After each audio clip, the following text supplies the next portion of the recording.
زبور پہلی کتاب اور اس کا پہلا باب جو 6 آیات پر مشتمل ہے۔ مبارک ہے وہ آدمی جو شریروں کی صلاح پر نہیں چلتا اور خطا کاروں کی راہ میں کھڑا نہیں ہوتا اور ٹھٹھا بازوں کی مجلس میں نہیں بیٹھتا، بلکہ خداوند کی شریعت میں اس کی خوشنودی ہے اور اسی کی شریعت پر دن رات اس کا دھیان رہتا ہے۔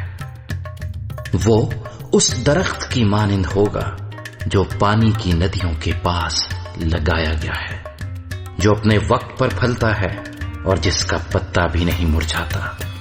سو جو کچھ وہ کرے بار بار ہوگا۔ شریر ایسے نہیں، بلکہ وہ بھوسے کی مانند ہے جسے ہوا اڑا لے جاتی ہے۔ اس لیے شریر عدالت میں قائم نہ رہیں گے، نہ خطا کار صادقوں کی جماعت میں، کیونکہ خداوند صادقوں کی راہ جانتا ہے، پر شریروں کی راہ نابود ہو جائے گی۔